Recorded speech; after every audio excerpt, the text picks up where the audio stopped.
You're listening to Denver Wine Radio. It's a DJ and a winemaker yakking about music and wine. Presented by Bonaquiste Wine Company. And now here's Cha and Polly. Welcome, everybody, to Denver Wine Radio. I'm Paul Bonaquiste. Cha-Cha Chavez is in the house today. Hey, Cha-Cha. Hey, Polly Wally, what's up? Not much, drinking some wine.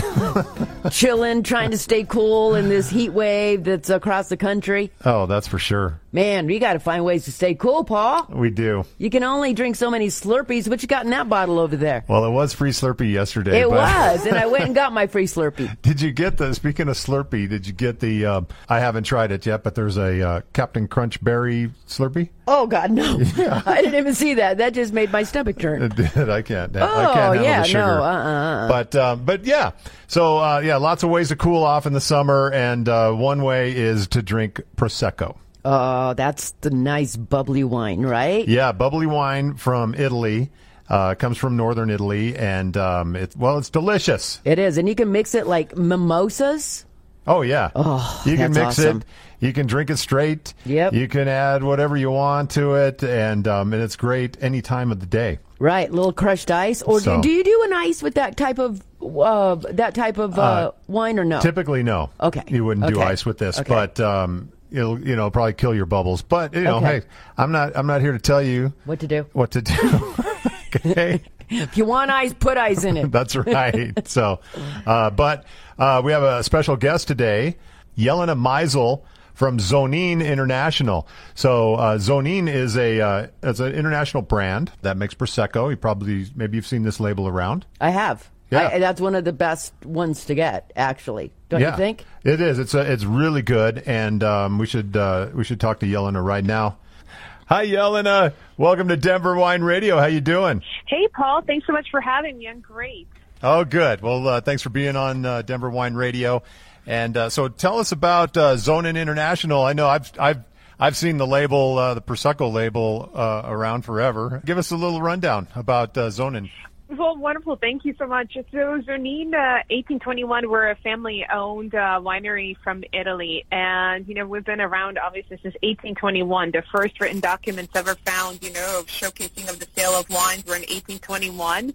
And we're a seventh-generation winemakers now, and the company is ran by three incredible, brothers that are really balancing it so well and keeping it still, at the family level, even though, we're one of the largest privately owned wineries in Italy. So they truly, the statement of, family business of families, that's what Zonin is about. Wow, that's wonderful. In 1821, that's incredible. So what a tremendous history. Exactly. So tell us about Prosecco and what it is. Well, Prosecco, it's a signature Italian wine, I would have to say, but it's an Italian sparkling wine with, and specific to our Zonin Prosecco is that it has these beautiful small little bubbles that just kind of roll on your tongue.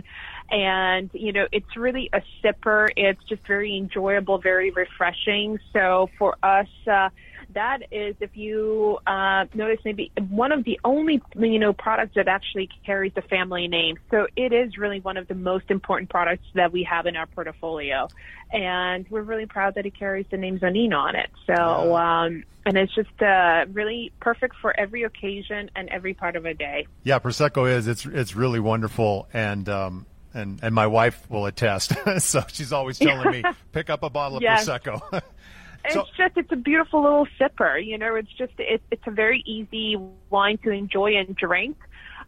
It can be, I think it's perfectly paired just with a glass, but you can pair it, with meals as well. So it has that very high versatility that is just so beautiful. It's a little bit different, obviously, than champagne. So that's what makes it so much more approachable. So Prosecco, I think, is good for breakfast, lunch, and dinner. Yeah. It could be like a laid-back kind of thing. You get up on a Sunday morning. Let's say a Bronco Sunday, right? Right. Right? Let's say they play the, late 11 o'clock game. Okay. Okay, we're up. The early game? The early game. Yeah, and you make a little brunch. You put a little spread together, a little cheese, crackers, salmon, and you pop this. I'm telling you, the Broncos may win a game. Let's see. If you pop this... Oh, and that's the sound like you want to hear at a party, at a wedding. This is a good wine, don't you think? To have at a wedding, a reception, some kind of a great, celebration too, just as well as a Bronco brunch. Oh yeah, Prosecco is great. It's great all the time. It's so light. Oh, I love the way it looks. It's this is Brut and. What's Brut? Okay, explain Brut. Because Brut used to be what? What the cologne people wore in the 80s Yes. or 70s? Maybe they're still wearing it. Maybe, some are still wearing Brut. But, Brut is the level of dryness of the, level of sweetness in a wine? In wines. Oh, yes. I didn't know that. Okay. In sparkling wine. So Okay. there's Brut, there's extra Brut. So the more the Brut, the sweeter the Brut?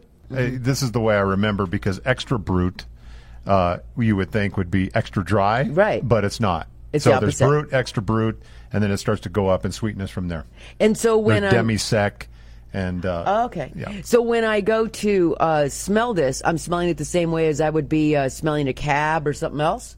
Yeah, you can. Yeah, stick your nose in it. Be careful though. Sometimes the Yeah, the bubbles bubblies go up, yeah. they'll go up your nose, tickle your nose. It's kind of like Pop Rocks Yeah, exactly. and a Coke. Have you ever done that? That's a whole nother Oprah. Wow, I haven't Okay. done that one. I did do I did do Mentos in a Diet Pepsi, You in a did? 2-liter. You drop a yeah. Aren't they supposed to explode? Yeah, they do. It shoots up. Out of the bottle? In fact, we found a Mentos launcher thing. You put it on the top of your 2-liter Yeah. bottle of pop. Oh, no. There's an And then attachment? there's an attachment. You drop the Mentos drop in, and then you back out. You back away, and it shoots up like 20 feet in the air. Oh, my God. We digress. Okay, so I smell very fruity. Oh, yeah. Very fruity. Very light. It's so light smelling, don't you think? Oh yeah, real light smelling. A lot of there's like a lime mineral characteristic to it. That is a way to cool down on a triple-digit Denver day. Oh wow, yeah, That is so good. that hits the spot. That is good. I mean, and like she said, serving it, you could have it in a glass by itself, or you could pair it. You could throw any kind of like orange juice or, maybe some berries in there, but you really don't need to because it's really good. Yeah, as is. It is. It's really good as is. Prosecco, I had learned it was made from the Prosecco grape. So Prosecco is made from the Glera grape. That is correct. Has been Yes, the grape is actually called the Glera, and the town where the Glera was first found, it was called Prosecco. So I think that's where and I think it was 2009 or 2008 that the laws that protect, Italian wines have changed, and they've changed it from, basically they've changed it, from Prosecco grape to Glera grape. So would there be any difference in flavor of a rosé? Oh yeah, definitely. Yeah, a rosé would have a different flavor profile because it's made from a red grape. Red grape made like a white wine. Because this is very citrusy, and it almost had like a almond nutty kind of light kind of flavor. So would a rosé take on more of a flowery, fruity flavor? Yes, could be. Yeah, more flowery, more fruity, and then more tart berry type of characteristic. Okay. So Zonin makes a sparkling rosé. Okay, and what would that be? A different flavor profile? Yes, so we have it's a sparkling rosé that also carries the name Zonin, of the Zonin brand, and it's made of Nero Mascalese grape, and it's because our Prosecco is actually very dry. On a contrary that is known in a market, usually the Prosecco is very on sweeter side. Ours is very dry and refreshing. It has those almond and citrus notes, while the sparkling rosé has a little bit of hint of maybe sweetness, a little bit of dry strawberries. So it's quite different in profile, but just looks as lovely in a glass. And it drinks just as lovely in a glass. This is really good. This is really, really refreshing. I like the Prosecco show, Yeah, Cha. me This too. is awesome. Yeah. So, here on the show, we like to talk about Colorado and high altitude wines and Cha, we have some of the highest vineyards in the world here Absolutely. in Colorado. What, 5,000 feet? Yep, 5,000. 6,000? Yep, and some even as high as 6,000 over in the, Paonia area and Hotchkiss. Those grapes have big lungs. Oh, yes. So anyway, Altitude in the glass. we like to put altitude in our glass, and because it has a great effect on the wine. So Zonine has two of their properties. They own 9 properties around Italy, and 2 of them are in Tuscany, and they actually have the highest vineyards. Those properties are set on the highest vineyards in Tuscany, Wow. which come in around 2,300 feet. Okay, So- that's pretty high up there. It's not 6,000, but, Right. it's for Italy, absolutely. Can't compete with 5,000 feet. We're about 2,300 feet, but it is, you're absolutely right. It's our Chianti property called Castello di Albola, and that is actually located from it's the highest altitude vineyard in the Chianti region called Rada in Chianti, and it's situated at 2,300 feet above the sea level. Wow, that's amazing, and that Yeah. what for that property? I mean, what does altitude bring to the wine?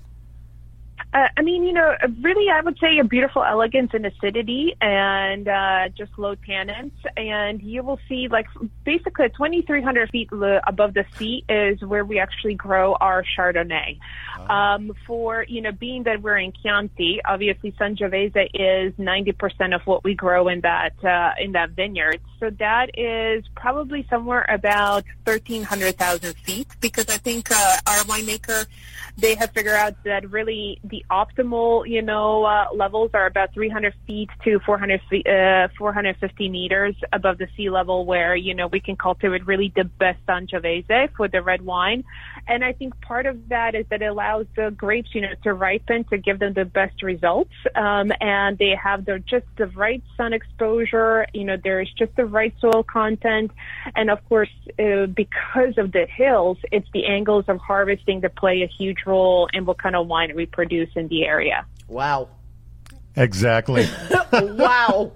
She knows her wines. She Wow. knows her stuff, and everything she says I can echo about Colorado. Yeah, absolutely. Yeah, we the sunshine, we get the ripeness, we get the great fruit flavors. It all comes out in the wine and the soil. It all comes together. And the angle of the vines. I mean, who would think the angle of the vines would, but that's Yeah. crazy.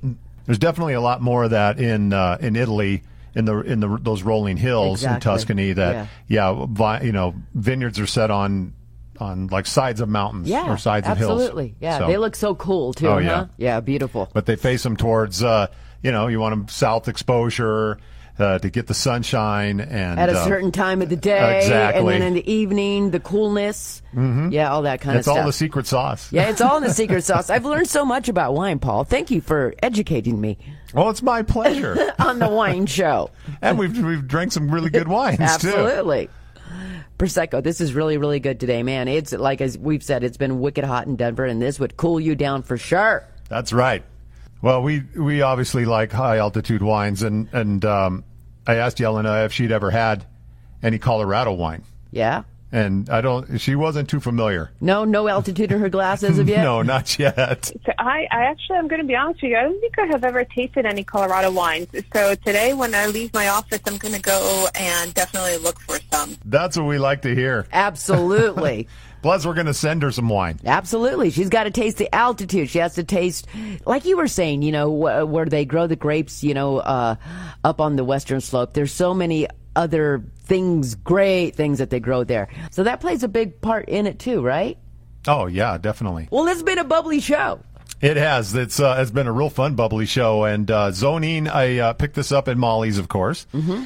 And how much is that? This Zonine Prosecco Cuvée 1821 is $11.98. What? Yep, $12. No. And you know what? I got to cash in my $5 coupon, my reward. Yeah. Hey! So I cashed in she asked me, do you want to cash in your $5? I'm like, yeah. So this was like $12? Yeah, it's a $12. No, $5? Well, no, it was $12, and I got my $5 off because of my my reward. goodness. So I paid $7 today. Dude. Plus tax. What a deal. Oh, I got a great deal. And so, yeah, get out and enjoy some Yum. Prosecco, and especially look for the Zonine label. It's a wonderful wine. So good, so light. We're gonna keep drinking these, and then we're gonna put some altitude in our glass as well. That's exactly I didn't what we're have gonna anything comparable to compare today, but we'll work on that for the next show. See, I really don't think, Polly, this is staying alone was perfect today. Yes, this is all we needed.